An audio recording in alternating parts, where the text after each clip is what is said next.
नहीं समझते हो ये जो भगवान के प्रति एक दूसरे हैं और मैं उनसे भिन्न हूँ, ये जो बुद्धि उत्पन्न होती है वो भगवान से विमुख होने के कारण होती है। श्री जीव गोस्वामी बात कहते हैं पर इति पुंसाम,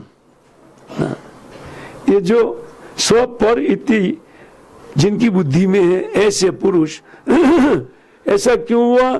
तो बोलते भयम द्वितीय अभिनिवेश तत्सात, यद्यपि वो भी भगवान का है ना, लेकिन उनके चित्त में ये द्वितीय अभिनिवेश, शरीर का अभिनिवेश जो होता है कि मैं ये देह हूं, तो देह के संबंधी को अपना समझने लगते हैं, है ना। ये जो बुद्धि है वो वास्तव में ठीक नहीं है ना। कल हम चर्चा किए थे शुरुआत में, इसलिए इसमें नहीं जाएंगे। बोले इत्यादि इति अनादित एव भगवत, सो अनादित एव भगवत बहिर्मुखानाम जीवानाम अति एव न्यूनम, कहते वास्तव में भगवान का प्रत्येक अंश भगवान के सेवा के लिए भगवान ने उनको एक व्यक्तित्व दिया है, लेकिन कहते हैं कि भगवान से बहिर्मुख होते हैं। बहिर्मुख का अर्थ भगवान से अलग जीव अपने को सेपरेट सोचना चालू करते हैं कि मेरी स्थिति भगवान से अलग है। तो तब कहते हैं कि ऐसे जीवों में से ईर्ष्या यस्य भगवतो, भगवान से ईर्ष्या उत्पन्न होती है, ईर्ष्या नहीं होनी चाहिए। जैसे कोई बच्चा जन्म लेता है तो उन जन्मे हुए बच्चे, है ना,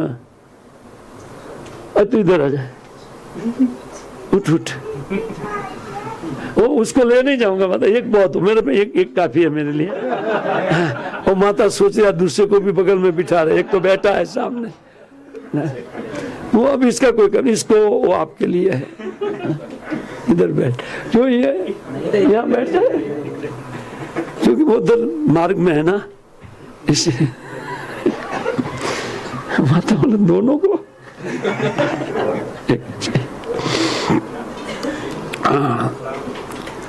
तो जब जीव भगवान से, भगवान के साथ होता है तब तो बुद्धि नहीं होती है, लेकिन जब उनकी बुद्धि में एक विपरीत भावना उत्पन्न होती है, वो विपरीत भाव क्या है?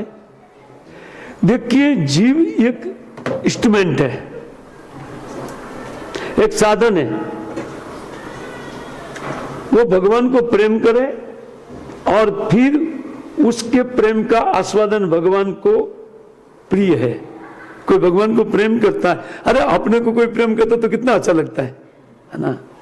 तो भगवान को तो अच्छा लगेगा ही, है ना।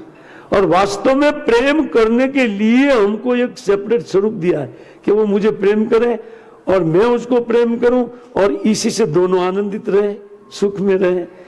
लेकिन हम लोग पीछे खड़ी हुई माया को देख लिया, है ना, तब भगवान से ईर्ष्या हुई, है? अरे ये तो मेरे लिए है ना। तो बस बिल्कुल माया सामने आ गई, और ठीक है बेटा, आओ आओ, तुम भी देख लूंगी, तुमको देख लूंगी मैं, है ना। तो वो सामने आ गई। बाकी जीव मुक्त अवस्था में, है ना, ये भगवान के दास के रूप में है। लेकिन जब विमुख हुए, यस्य भगवतो, कैसे है, से ईर्ष्या यस्य भगवतो, जब भगवान से उनकी ईर्ष्या हुई तब माया मोहित दिया, उसी टाइम वहीं पर, है ना, तटस्थ अवस्था में जीव मोहित हो जाता है। और जब मोह उत्पन्न होता है तो कहते स्वस्वरूप विस्मरण पूर्वकम देहात्म बुद्धिया विशेषण, तब वो अपने स्वरूप को भूल जाता है। और जो ये बाह्य स्वरूप दिया है माया ने, उनको अपनी जात समझने लगता है। और एक आंतरिक, अंदर का एक भीतरी एक शरीर है, और मन बुद्धि अहंकार का, उसमें जो विचार उठता है वो विचार माया के द्वारा दिया हुआ होने के कारण तुम भी एक ईश्वर हो, माया कान में बोल देती है ना। तुम्हें सेवा से क्या लेना देना है किसकी, तुम सेवा लो ना दूसरे की ना, लेकिन कितनी भारी पड़ती है ये हम लोग जानते हैं, है ना। दूसरे की सेवा लेना भी भारी पड़ता है, हाँ। वो तो जीव सब जानते हैं, हम लोग इसी में पिटाई खा रहे हैं माया के भीतर बहुत काल से, हाँ। तो देखिए सिद्धांत बहुत सुंदर जीव के समीप तत्वाचार्य है ना, ऐसे थोड़ा लंबा परपट लिखा है। बोले विशेषण मोहित बुद्धि नाम असत्ताम यन माय एव परह पर कियो अर्थ सीयो कहते इयम, ये मेरा है, ऐसी बुद्धि होती है, देह के संबंधित बुद्धि चलती है। आत्मिक धरातल पर यह बुद्धि नहीं होती है। जो कोई व्यक्ति स्वरूप प्राप्त हो जाता है, व्यक्ति उनको अपने स्वरूप का भान हो जाता है, वो समस्त जीवात्माओं में एक सम बुद्धि आ जाती है कि ये सब मेरे जैसे हैं, हाँ। और न किसी के प्रति ईर्ष्या न द्वेष, ब्रह्मभूत प्रसन्नात्मा, न सोचती न कांक्षती, न समस्त सर्वेषु भूतेषु, समस्त जीवों में उनकी समान बुद्धि है। वो गधे को भी ऐसे ही देखेगा और आदमी को ऐसे ही देखेगा, गधे जैसा, क्योंकि उनकी बुद्धि में ये सब गधा ही है। क्योंकि आदमी होकर के भी अगर आदमी जैसा काम नहीं करता है ना, है कि नहीं। तो एक उच्च धरातल पर उठा हुआ व्यक्ति प्रपंच में पड़े हुए प्राणियों को ये विभिन्न बुद्धि वाले देखते, जैसे प्रहलाद महाराज आश्चर्य करके बोल रहे, क्या रे मैंने तो सुना था नारद जी से माता के गर्भ में कि भगवान की माया से मोहित जीव क्या क्या करता है ना? वो किसी को अपना समझता है, किसी को पराया समझता है, लेकिन मैंने सुना था, अब तो देखा, मूल श्लोक में है, बोले दृष्टि तस्मे, जब देखा तो बोले आहा क्या भगवान की माया है और कैसे जीव को मोह के पैर में डालती है। ये भगवान को मैं प्रणाम करता हूं कि ये माया हमारे पर काम न करे, है ना। ये माया कभी भी हमारे पर काम न करे। तस्मै नमः भगवते, इसका ये अर्थ है उन भगवान को मैं प्रणाम करता हूं कि जिनकी माया हमको न लगे ना, इस अर्थ में प्रणाम कर रहे हैं, है ना। आइए आगे क्या लिखते हैं उसको पूरा करते हैं। तेषाम तदा ग्रह शांति तमेव नमस्करोमि इति अर्थ। जो ये दुराग्रह उत्पन्न होता है, उन दुराग्रह की शांति करने के लिए उनके शरण में जाना ठीक है, यही बता रहे प्रहलाद महाराज। क्योंकि जिनकी माया है उनके शरण में जाने से ही जीव माया से मुक्त हो सकता है।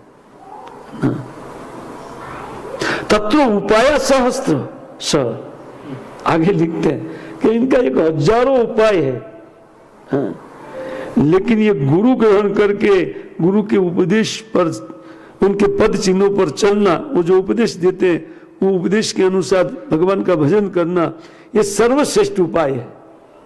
और शीघ्राति शीघ्र जीव माया से छूट सकता है ना। फिर उनको एक शरीर छोड़ना नहीं पड़ेगा, जो शरीर वो प्राप्त करेगा बाद में वो कभी नहीं छोड़ना पड़ेगा। एक नित्य शरीर उनके लिए है, वो तब भगवान दे देते हैं उनको, ठीक है, वो हमारे भीतर ही है, उनका विकास हो जाता है। जो जो हम भजन करते हैं और ये प्राकृतिक धरती से जितने ऊपर उठते हैं, तो मेरा और पराया वो बुद्धि बहुत ज्यादा नहीं रहती है। अब देखिए गुरु महाराज सबको अपना शिष्य समझते थे, ज्वलनेश गोपाल कृष्ण महाराज ना, जो ना ऊपर उठ चुके उनका बुद्धि ना, ये मेरा शिष्य दूसरे का शिष्य नहीं ना। उनको उनका शिष्य मिल सकते, दूसरे का शिष्य भी जाकर के इतने ही प्रेम से मिलते थे महाराज। आओ बैठो बैठो, उल्टा अपने शिष्यों से ज्यादा प्रेम करते थे ना। ये देखा गया उनके, क्यों? क्योंकि उनकी दृष्टि बदली हो गई है ना। तो एक व्यक्ति की होती है तो हमारी नहीं होगी क्या ना? देखो